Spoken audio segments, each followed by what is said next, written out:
In this video, I want to walk through the next track I made just after I finished doing the Nick Leon remake that I did. The reason I want to show this is one, I think it's not bad. And reason number two is I think it shows that at least I get a lot better right after I do a remake.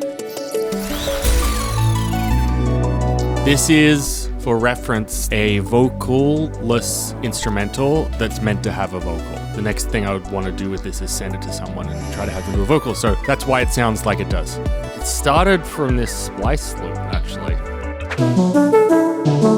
And then I converted this to MIDI track, which is obviously very useful. Obviously that's not exactly it, but then I was able to just write the MIDI and fix it up. This is pretty much exactly the same patch as the start of that Bikini song. It's just like a sine wave with a little noise oscillator. What I learned from the other track is that he takes one melody and kind of just replays it in different contexts all over the place. And so I've tried to do that. So I have the same melody here, but just kind of really reverbed out and filtered and down the octave, I think. What I like to do often is like write a different set of chords where the same melody will work. I find that very emotionally satisfying.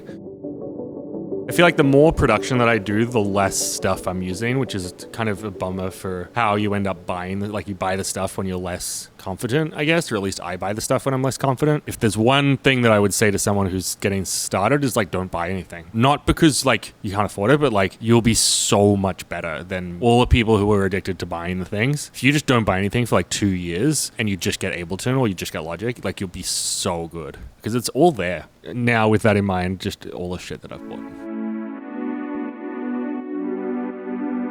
Like basically reverbed out the whole thing with this Adaptiverb, which is, this is such a good plugin. And then this thing, Shapeshifter, this $20 plugin you've never heard of that rocks. It's really good, but it's a compressor and an expander. It's an upward and a downward compressor simultaneously, right? What I'm doing with it here is putting it right after a reverb. So I'm basically like making like, you know, I'm reverbing something out and then I'm squishing it all together. So I'm kind of making the reverb into the sound. I'm like trying to almost deliberately like smearing it. I really like this plugin, Track Spacer. So what I'm having it do here is I'm having it duck the sound when this main riff is playing.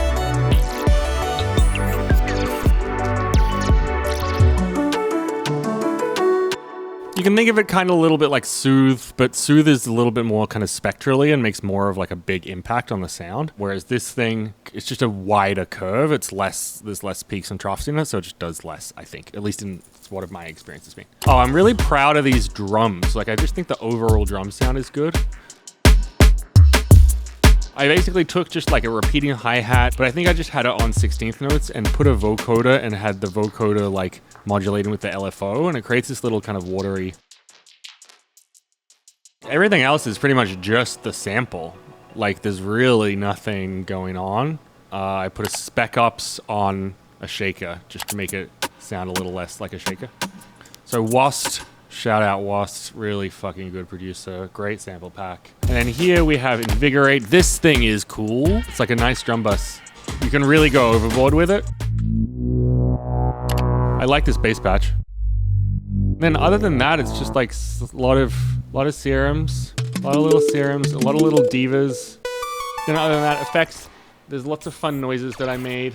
I'm sure everyone watching this does this, but this is a fun way to make sounds, especially when I don't want to make music, which is more regularly than I'd like to admit. I just make weird sounds and then I don't necessarily edit them. Like someone more disciplined than me would go in here right away and be like, oh, that's a kick, oh, that's a hat, oh, that's a bass or whatever. But often I'll just leave this in a folder for later, and then I can another time come in and like decide that this is my favorite chunk here and like cut it and move it down here and be like, kind of nice actually. The way I usually make sound like this is with the granulator. I get the granulator and then I take some sort of something. Maybe in this case I can take the bounce of this entire song. Yeah, okay, I can grab the bounce of the full song.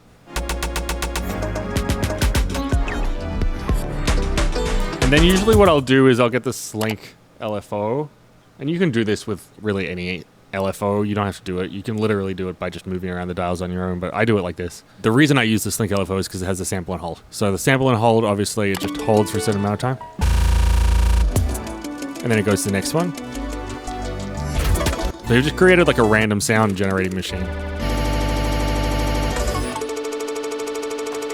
So then what I'll do is I will hit record here and I will record this and I'll just hit a note. When I find something good, I'll stick with it for a little bit, and then once I get bored, I'll just use the LFO.